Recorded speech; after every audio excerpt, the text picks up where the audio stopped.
Hello and welcome to the only podcast supporting big financial institutions deciding what Halloween candy we get this year, or as we say in Star Wars, the banking clan will assign your treaty. I'm Luke. I'm Max. I'm Matt. This is Force for Thought. I'll assign your treaty. That's pretty good, Luke. That is topical. It's topical. Yeah, it's topical. It's As of Halloween. recording, at least. Yeah. All right. Hello, and welcome back to our Mandalorian rewatch. Today we are reviewing Season 2, Episode 3, Chapter 11, The Heiress. That is a lot of numbers to throw out there. It's going to get worse. It is the live-action debut of Bo-Katan, and we're going to talk about it. First, I want to go off with some high notes. Luke, what are your first thoughts? It was good. I remember this episode as the Bo-Katan episode, and it did not fail to deliver on that front. There was a lot more Frog Lady and Frog Man content, which I loved seeing. It really just helped establish why this character is so memorable to me.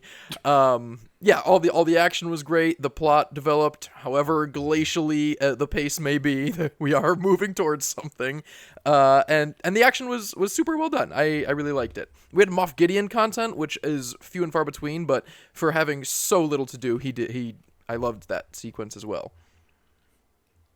Yeah. Absolutely. Matthew? I'm kind of in the same boat as Luke.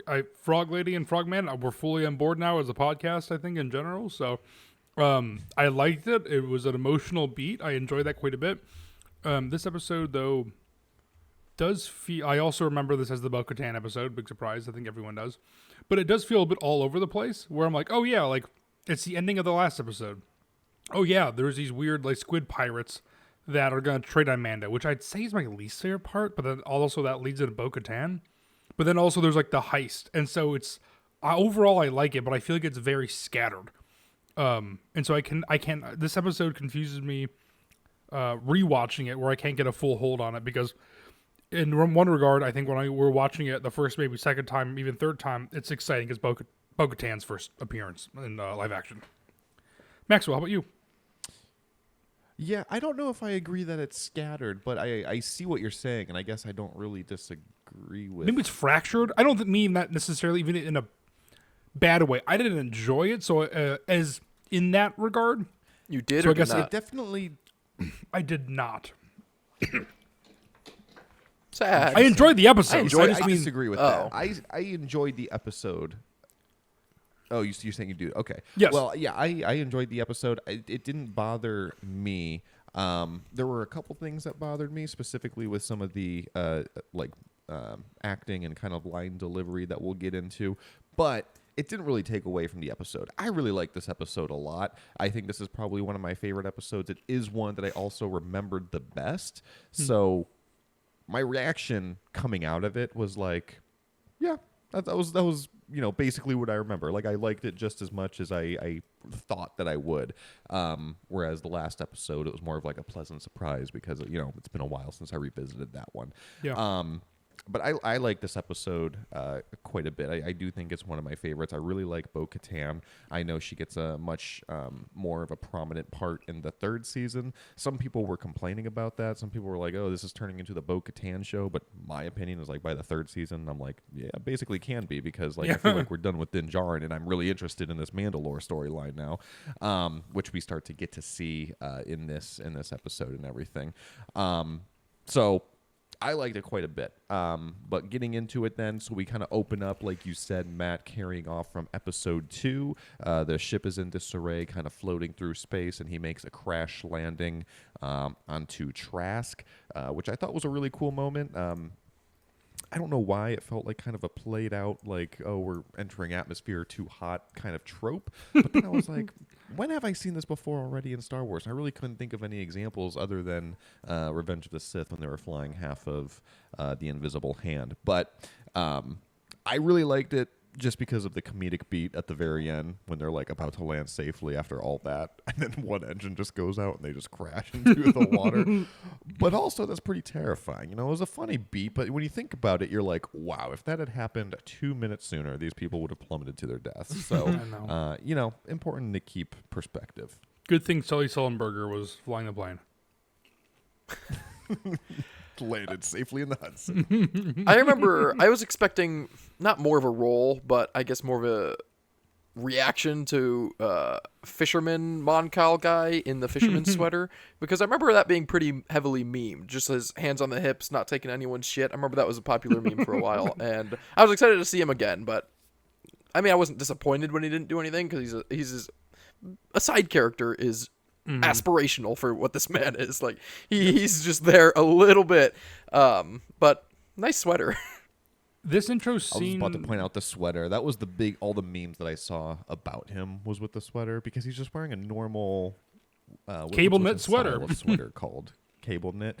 Yeah, and everyone was pointing it out, like sharing links to where you could buy it. So there was like a bunch of people cosplaying, quote unquote, but it was just wearing the sweater.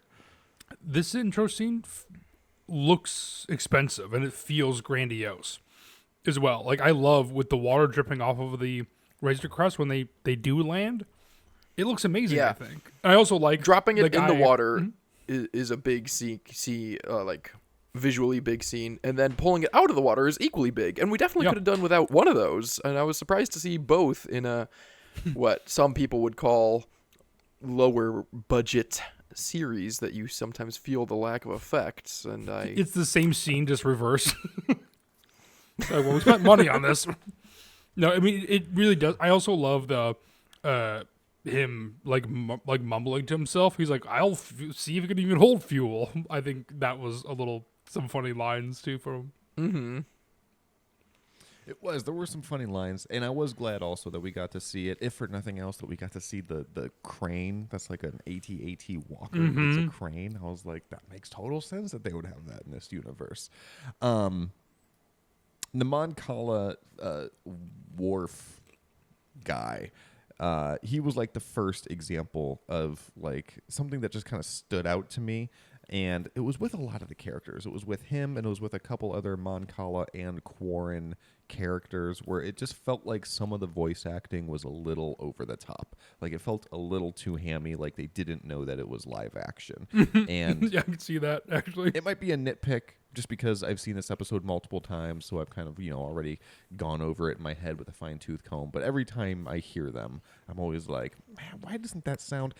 But they also sound like they are just doing an Admiral Akbar impression. It does. And I was gonna doesn't bother say, me.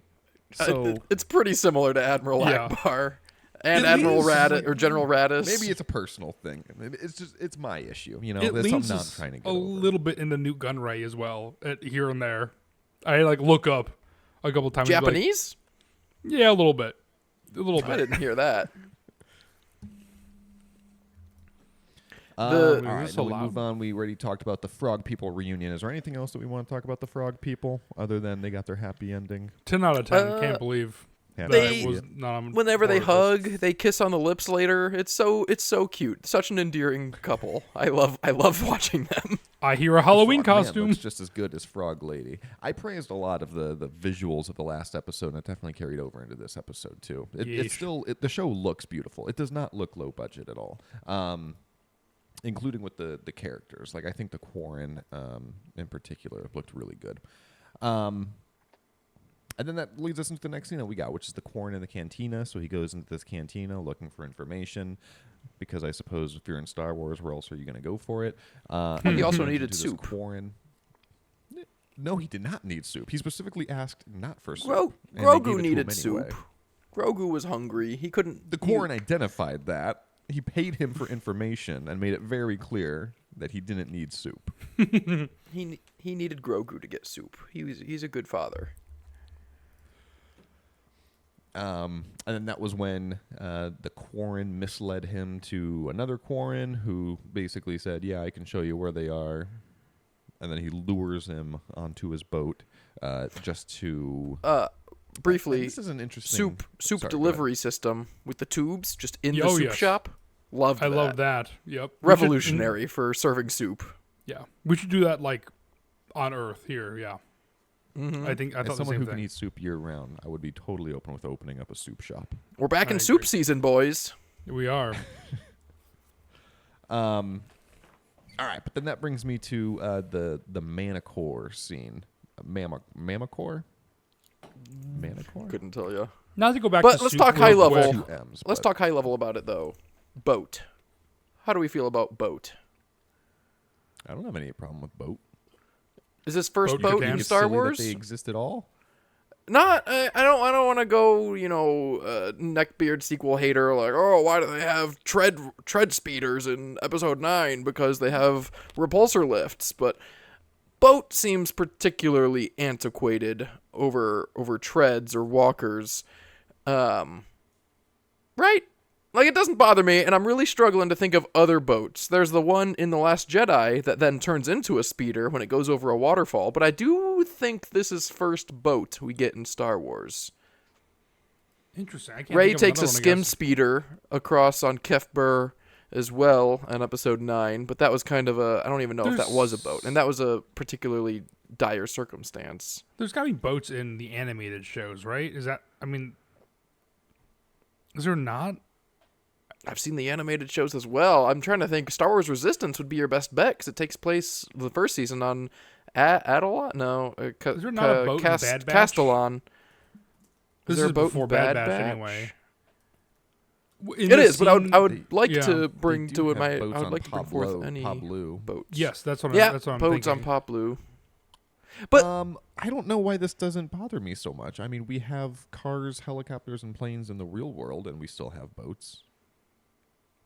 well, cars can't drive on water, and helicopters are expensive, and it seems like I assume boats are cheaper than ships. I was going to say the same they thing. gotta Maybe it's be. the shipping community, right? They're fishing. I- Is that weird? For them I to don't fish? You're not hate doing it. anything different with it. Why would you have a speeder or a ship if you're just doing it for purposes of a boat? At that point, it's like just get the boat. Yeah. That's true, and they are doing. What are they doing with this boat? Are they transporting this Mamacore in under the boat, or they're just opening the middle of the boat and looking in the ocean? My understanding was they were transporting it because they kept making reference to feeding it. So Yeah. it's done something that they've done multiple times. So then this boat extends under the surface of the water, so it's kind of like putting a goldfish in the bag in the fishbowl situation. That's what we got going on with this boat. I guess, yes. I don't hate the boat. I just had some questions. Sounds like you hate the boat. Interesting. All right, Luke hates the boat. But we get the Manicore scene, and I'm interested to see how long this goes because I kind of was thinking about it towards the end of season 1 when they kept making deal about it, like his shiny armor being worth a pretty penny and everything. And like season 2 started with that whole intro with the Cyclops character trying to kill him Gore. for his armor too. Gar. What was His armor's name? worth a lot of money. Yes. And I feel like that gets overlooked in later seasons. At some point, that plot point kind of starts to die down. But it was funny how often that came up in this episode. Because it happened here. Obviously, they were going to try to feed him to the Mamacore. And then I don't know what the plan was from there. If they just assumed that since it's Beskar, that it wouldn't eat it. Or if they were planning on killing this animal later and Scooping scavenging it out. from its... Yeah. Or scooping the poop and fishing it out from there. There are ways. There are ways. It's possible. I'm just curious what it was. And then, this is something that I wanted to bring up earlier, but I wanted to talk about it in the context of Grogu's tram as well. And that is water tightness. Now, it makes sense for ships that they would be watertight because they're airtight. Right? So, like, they go up in space. Obviously, they don't have leaks. Like, that makes sense. Like, the Razor Crest fell into the ocean. They picked it back up however many minutes later. And inside the cockpit, they're, like, totally fine. I remember at the beginning of one of the Star Trek movies, that was, like, how the Enterprise started. It was, like, in the ocean or something. And that blew my mind at first. And I was like, well, I guess that makes sense. And to me, it takes another leap to go with the tram. Is it the tram or pram? Pram is the word I'm looking for. Grogu's pram is apparently also airtight because he gets thrown in and he's kind of sitting on the water for a second, right? And then the Mammacore comes up, like, and right when it opens its mouth, he shuts the lid, and then he's gone for like 5 minutes until they eventually come back out, and then they break it open, and he's totally fine in there, which is interesting. Because would that imply then that it would also be safe in space? Like if he were ejected from the Razor Crest, that he would be okay in that thing as well? I believe And how much airtight air is is in it? more tight than watertight. So everything that's airtight has to be watertight, but not everything that's watertight has to be airtight. Is my understanding That's of interesting. the physics here. So I don't think it So the implies pram that, might but not I wouldn't be necessarily surprised if it was. Yeah, I also feel like Okay. like that thing is built for the worst case scenario. Clearly. I thought that too, and this episode got no, just the one gasp, but I did gasp when that guy threw Grogu into the pit. That was horrible. And then he like whatever closed it, and I was like, oh okay, that pram is strong as hell, it's fine. And then they got it back, and they just like dink, open it up. I'm like, no, this thing. Costco Reeves just rips up the side. Yeah. But it's so small though. So then I was like, well, how much air is on that thing? But then I'm like, that thing is closed all the time. But now I'm like, every time they close it, I'm like, you can only stay in there for so long. Like you have limited air in that thing, buddy. You got to open it up. But how do you If know how it's he breathes? What do you breathe Airtight, differently? but maybe it's not airtight. Maybe it's only watertight. I never knew that difference. Maybe he doesn't even need it to be airtight. Maybe he doesn't use oxygen or anything. We don't know anything about this species. Exactly. Maybe that's why he ages differently too. Oh, It's wow. oxygen that's screwing us. Yep. All right, and then we get Bo-Katan to the rescue. So like I said, this is the debut of Bo-Katan. She arrives in tow with Costco Reeves and Axe Woves, and they all kind of fight the Quarren, save Din Djarin and Grogu for the first time this episode, but not the last. Pretty. How do we feel about Bo-Katan's introduction? Great. When she drops in, you get that low angle shot of her coming in from the sky with her jetpack, and it's like just like how Din was rescued by Death Watch in the flashback in season 1. And I was like, oh yeah, that's a cool callback. But then I was like, well, how else are you gonna shoot this? I mean, someone with a jetpack coming to rescue someone down low. That's really cool. the way to shoot it. I I also love that we, the audience, know Bo-Katan's good. So when she's like, "Oh, take my hand," it's like, "Yeah, you should definitely do that, please." I think even if we didn't know Bo-Katan, just a Mandalorian would be cool, and it would be cool in a different way too, which is interesting. If you weren't a big Because Star then Wars you would fan, be but you more were watching. surprised when she takes off her helmet. Mm-hmm.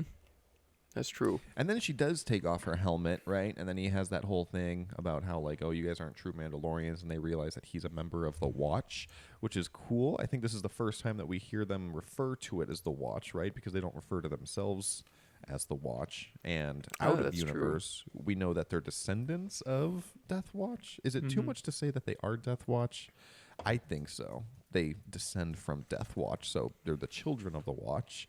And there was one part that I don't like, and this is such a nitpick, but it's only because I've seen this episode multiple times, and it bothers me every time, that they say Dank Farrik twice within like 5 minutes of each other. Yeah. And it's like, I don't think it's the first time that they've said it in the show or in Star Wars, but just like saying it that close back to back, I'm like, come on, come up with something. You don't else. need Like, it. say something different. Well, It's if a hat that on a isn't the hat. Quafta calling the stifling slimy. That is a great example. That is an excellent example, and some of the best that the Book of Boba Fett has to offer. We talk about that show a lot, but it had a lot of highlights, and the lore-isms that it casually drops were fantastic. What are you saying? You're saying that's a Boba Fett quote, what I just said? Yeah. I was saying it because it's the same as Dank Farrik in my head, because it's a funny loreism, but they say it in Book of Boba Fett. The Doc Brown says it on Plaisir 15. Boba Fett says it in the finale of season 2 of Mando. They say that several times, and it bothers me like this bothers you. Oh, that's interesting. I only Sorry to remember ruin that from for Boba you. Fett. I obviously would have ejected that from my memory as far as Plazier 15, so I'm glad that I don't remember that one. And then I don't remember him saying it again. So Boba Fett is the one who says it twice too, nonetheless? He says it once at the end of Season 2, and he says it in Book of Boba Fett? I don't remember him saying it in Book of Boba Fett, honestly. And I think someone's already said it in our rewatch. I was trying. When I heard it the first time, I was like, "Oh my gosh, I need a counter of this or a tracker of this now," because I definitely remember. I don't remember someone saying it. What's that actor's name? Lloyd, the guy, Christopher Lloyd. the guy from Plazier 15, the head of chief of security. Lloyd. Christopher Lloyd, yeah, he definitely says it, and Boba Fett definitely says it to Cosca Reeves. But those are the only two that I remember off the top of my head right now. But I thought there was one before. Did Pelimato say it? Maybe. Fett, but maybe I'm confusing them, and I'm thinking that of Boba Fett saying it at the end of Season 2. Could be. Okay. All right. Well, I take it back. Anyway, so he realizes that they're not real Mandalorians, quote unquote real Mandalorians. So he flies away, only to get stuck up in the alley, only to have Bo-Katan then come back and rescue him again. That seems a little redundant, right? Yeah. Yeah. Again, it was great action. I'm not really complaining. I'm not mad about it because everything that I watched again was so cool that I was just like, yeah, you can do this a third time, I guess, and I wouldn't really care because they're giving me enough good things to look at. But from a storytelling perspective, it stuck out to me. I was like, you definitely could have just cut from the boat to the cantina or have this conversation, whatever. There was a way to expedite it. But then, so he starts to get to talking to the Bo-Katan and them. And she acknowledges that she knows where a Jedi is, but that he has to help her with her mission in order to get this information. Classic. Because that's the format of the TV show, so it's like, all right, I'm going to help you. Yeah, that it didn't bother me, but this is such a stereotypical Mandalorian episode where it's been what I thought was memed that's what the Mandalorian is. I want X, well then do Y and you will get X. But I thought it was more like episode 2 last week where he wants to take Frog Lady, or he wants to go find the Mandalorian. Well, you gotta take Frog Lady. Well, that's okay because that's part of the journey. That felt more natural than this. It's like, I want you to tell me where the Jedi is, and she's like, well, then you have to do this completely unrelated mission for me first. And it just felt more unrelated, more like a side quest than even last week. Which, I mean, this is only half an episode, and it was awesome, but that felt very, very stereotypical Mando. As well, and I'm jumping ahead here, but it was the thing I was most excited to talk about, so I apologize. I've been waiting because I knew it was such a thing that Mando takes 1,000 blaster bolts and they all go into his armor. And every time I'm like, oh, that was just 1 or 2. And then in this episode, they're getting pinned down by 6 to 10 people, according to Axwoves. And Mando's just like, cover me. And just goes and gets shot a billion times. It is. Yeah. This is the most Mandalorian episode that it gets.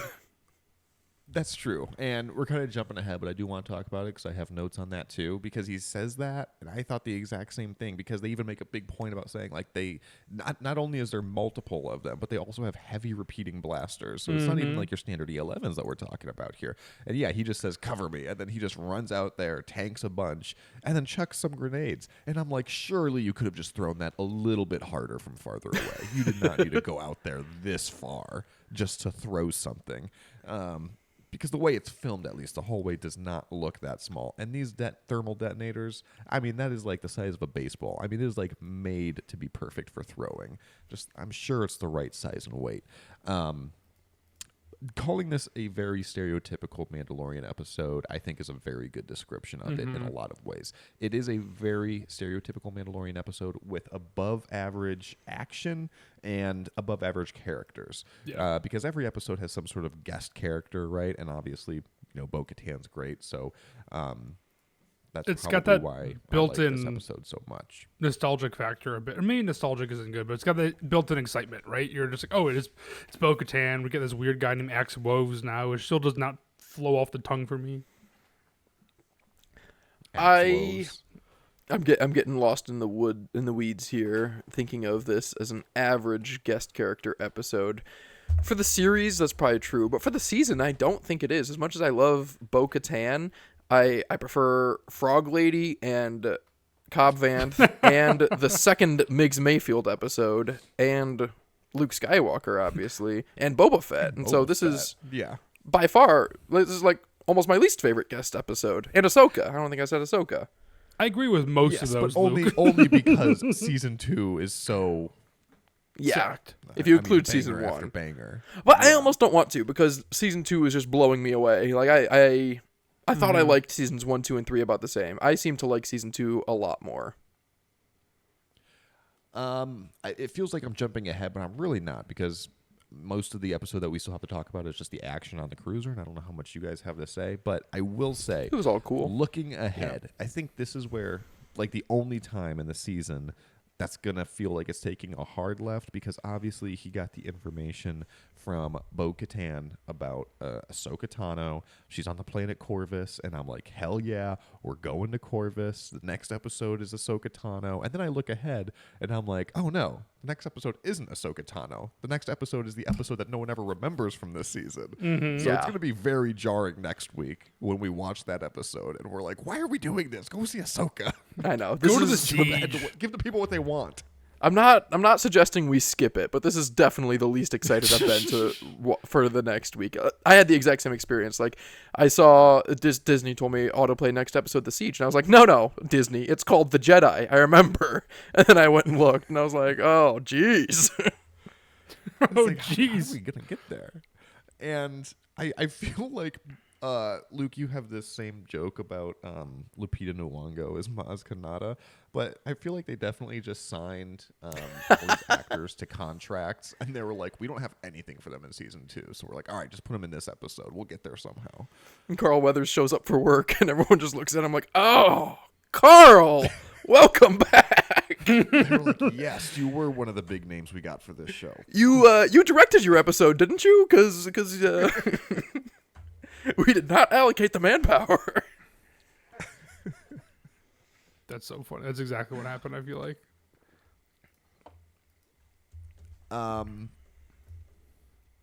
Okay, so let's talk about the action on the ship. I really don't have much to point out other than what we already talked about with throwing the grenades. The action was spectacular all the way through. There was a couple more instances of like weird line delivery. There was the Imperial officer who was on the bridge, who was intimidating and badass, and I really liked him. And we've talked about Lost on this episode or on this podcast before, so it's not going to surprise anyone that I really like that actor, because that actor is the Man in Black in Lost too, and he's a very intimidating person. Would have been a great Imperial to see in more Star Wars. The But bad there was guy in another Transformers Imperial. 4 Age of Extinction. We're on the same page. Oh my god, LT. That's still so Callback funny. to last week's episode, but Luke is also a big Transformers fan. Live action only, I assume. Yeah, I accidentally started watching the animated movie once, and I was like, skip? That's crazy. Shia LaBeouf isn't in this at all. Don't people love Transformers 1? Which is a confusing name, but I wouldn't mind watching that. I was watching the old one that also yes. people love, but you should definitely watch that. I don't love old, nor do I love a lack of Shia LaBeouf. Oh my god, you should. You know, that's so funny because most people have the that know him personally are in disagreement with you in there. I'm sure Mia Goth loves. Probably. You got to get on the Mia I Goth saw- train since she's going to be in Star Wars. Anyway, go on. Sorry. And they're divorced. I think they're divorced. Do they have a kid together? I don't know. I think he beat her. There's something bad there. Look into Shia? that. Shia. Well, we don't want to slander him right now, but I will look into that. Maybe I won't. I like the way I feel about Transformers right now in my ignorance. Alleged ignorance. Should there be something? No official slander coming out of Force for Thought today.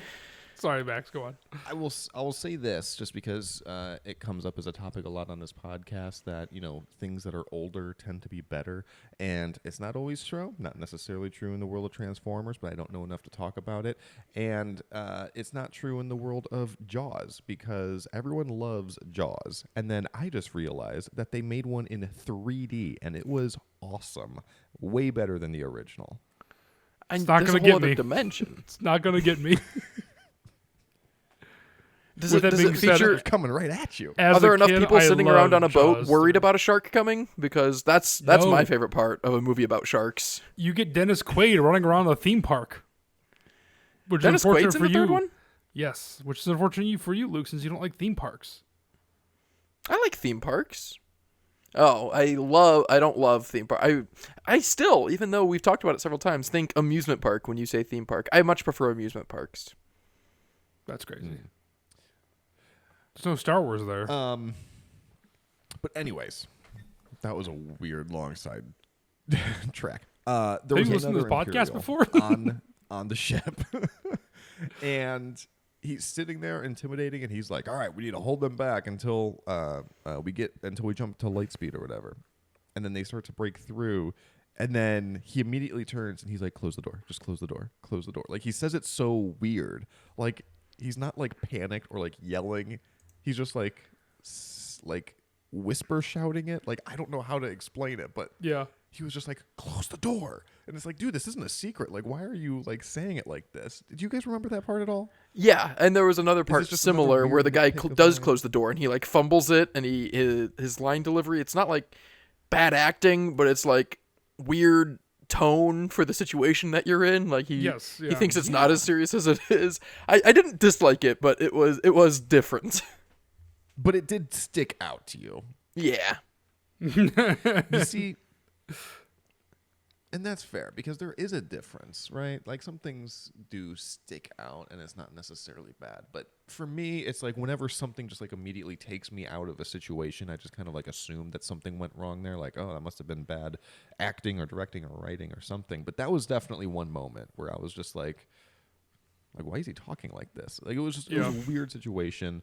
And really highlighted the Man in Black as an Imperial officer because he was much better.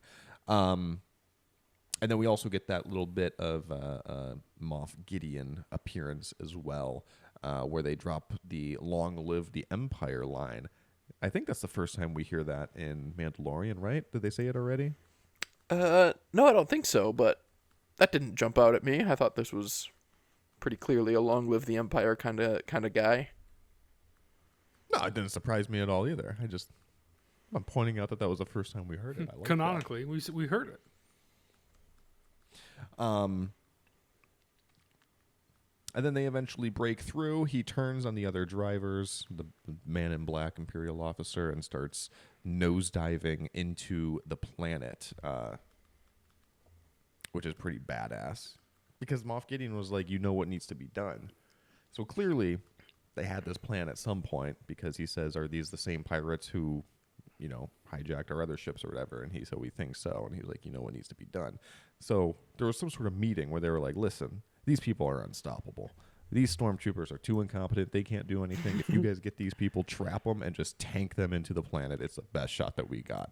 And so it really highlights the unreasonable loyalty that these Imperial officers have to the cause, which is terrifying to think about. Like, they're true believers that this guy was willing to kill himself. Well, he did kill himself. He had a little electrocyanide capsule that he took in the back of his mouth. Which was very cool. It Not was a very suicide, cool, just that, satisfying sound. Yeah. Great Foley work. But yeah, I like that aspect a lot. I like the Imperial aspect. I like the Remnant.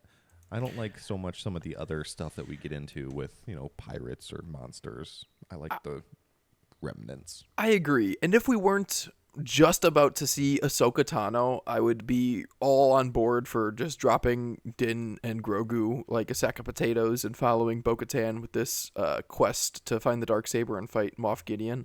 But Ahsoka Tano is coming up. So they do a great job of making both these storylines super interesting and then converging them later in this season, which I can't wait to see. This is such a good season of Star Wars. Yeah, it really is.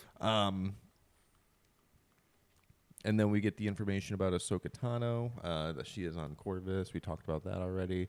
And then Mandalorian gets his ship back, really highlighting just how much disrepair the ship was in to begin with. And seeing the quality of it, I'm like, I know what happens in the tragedy, and it really helps soften the blow. That I was like, you didn't really lose that much at this point. No, it's I kind funny. of forgot about that. Yep. to see Does it. it Like, does it's it get gonna be a fully bumpy repaired ride. before then? Is it just this cobbled together I think it piece of crap until is- it blows up entirely? Is it I not don't know more when it prepared? would. But I don't know. Unless that's what the siege is about. Maybe he has to. Oh my gosh, is that what it? Why he goes back to? What's the planet called? Navarro. Navarro. Yes. He goes back to Navarro to get additional work done on his ship, and they're That like, "Okay, makes- we can, but first you can't pay us, so you have to help us with this side quest first before you can go on your real quest to see the Jedi." I feel like that's probably what's going to happen. I don't want to talk about next week's episode too much because we're not going to have that much to say about it. But I do remember that that's when we get our first peek behind some more plot about the cloning stuff that the Empire's doing. And now that I know where that ends up, which is nowhere interesting, I kind of think that's like that was like the one saving grace of the siege, and now it's gonna fall even flatter for me. Very interesting. Okay, well, we're not going to talk about it anymore, because I disagree that falls flat. I really like where that storyline goes. Okay, and then they fly away in their cobbled together ship, and we get that nice little scene of a baby Mammacore on the ship, and it looks like it's about to eat Grogu's head, and then Mandalorian reaches back at the last second and grabs it for him, because then he doesn't kill it, like he No. gives it to Grogu. The next shot we see, he's just eating it, and it's still definitely alive, which, I don't know. Like, if that thing was about to kill him, don't you think, like, you should kill this before you eat it? I don't think you want that thing living inside your stomach. Yeah, not only I thought that, he but did it's kill like, it. I think its legs are His still tentacles moving. were still wiggling when he was sucking it in. Which you Well, could he say, was I guess, just slurping around his spaghetti and moving his head a lot while he slurps it. octopus also, for example, right, are moving technically sometimes if you're eating it. Though I feel bad to eat an octopus. Is that so true? I don't think I'll ever do it. Yeah, like, you know how it's like that, like reflux or whatever, like it's still moving even though it's Like like a chicken with its head cut off. literally, yeah. I did not know that about octopus. But if that's true, then that's even more. I think that it was dead when Grogu was eating it. Frogman and Frog Lady have a calamari? child, and we get to see them playing with it in the bowl. That was awesome. Yeah, it was. Oh, yeah, they had their baby. Their race lives on. Big success. Put them in a bowl. Thought they were eating cereal. All right, and that brings us to the end of the episode. Was there anything else that we needed to talk about? Any other notes from Chapter 11, The Heiress? I don't think so. I think I'm just glad that you guys hosted season 1 and 2. I feel like I'm primed for season 3 to host, you know? Oh You're God, doing gonna such be a good job, negative Max. Nelly, aren't you? No, I just feel like it's a lot less intense, and I feel like that's it's just perfect for me at this point in my life right now to be able to host season 3. I can't host a Luke Skywalker episode right now. You kidding me? That's gonna be intense. Yeah, good luck, Max. All right, Defend well, yourself. that brings us to the end of the episode. Does anyone have any force for thought? I have a force for thought today, Oh. and I'm actually not sure if we've already talked about it in our insults episode. So if we did, Matthew, Ooh. just edit all this out and cut to credits. But one of the first things that we hear from C-3PO in all of Star Wars is when they're on the Tantive 4 and he turns to R2 and he says, "Don't call me a mindless philosopher, you overweight glob of grease." And I'm fairly certain that we talked about that when we were discussing insults, but I wanted to take a moment and just kind of circle back to that because I was watching it and I was thinking about it. Not the insult of an overweight glob of grease, but the first half of that R2 calls C-3PO a mindless philosopher, and how that is such a good insult because Yeah, it it's is. actually intelligent. It's a great description of C-3PO, and you don't see good writing very often in Star Wars, especially in the original trilogy. So I feel like this is something that really stood out to George Lucas when he was writing it. Like, as he had these ideas for characters, he had C-3PO written down with the words, the mindless philosopher, because it's like, what is a mindless philosopher? That's nothing. Like, that's just somebody who talks and provides zero substance, and that's exactly what C-3PO is. He can calculate the odds of any situation. He can speak 6 million different languages. I forget the actual number. And yet he has nothing to offer. And that's what R2 is for. And it's kind of like him and R2 are like the differences of intelligence and smart. Like, C-3PO may be smart, but he's not intelligent. And that's the difference with R2. R2 calls him a mindless philosopher. That is such a witty comment, only to be immediately vindicated with C-3PO's retort of calling him an overweight glob of grease. It's like, good one. Did you come up with that all by yourself? It is such a good line. It establishes their dynamic. It tells you a little bit about the characters. It's a funny line. You get a good giggle out of it. And you see it all within like the first 2 minutes of A New Hope. So I really like that. And I've been thinking a lot about it. Mindless philosophy. It's also an apt description of our own podcast. Yeah, I was gonna say that. That's me. That's why I like C-3PO so much. I was agreeing with you so hard until you put us under the targeting of it. That's a great force for thought. We talked about overweight glob of grease because that's hilarious, but we did not talk about mindless philosopher and how that pertains to C-3PO. And yeah, everything you said, I agree. Great analysis, Maxwell. That's a good force for thought. That is a good force for thought. Well, excellent. I'm gonna be thinking about that now. Well, yes, please do, and give A New Hope a rewatch because, it's underrated. Some people say it's the worst Star Wars, but I don't know. I disagree. I think it's only the second worst. But anyway, that'll be it for I hate today. you guys. I'm really trying to get under Matt's skin, and you're not taking Guys, the bait tonight. I'm not sorry. I don't know if You're anybody's seeing the football game on in the background, and you're like, I'm just trying to. No, get out of here. I'm waiting. I'm saving myself. I'm not feeling 100% today, so I'm just drinking on podcast today. I'm eating and chewing on podcast today. I'm a mess tonight, guys. I have not been myself, and that is why Well, I'm I'm not. excited for you to have to edit this and listen to all of this back and say these fucking assholes. Oh God damn it! I didn't think about that. All right. Well, let us know what you think. You can reach out to us across social media at Force for Thought, and you can email us at forceforthought@gmail.com. See you, Sammy.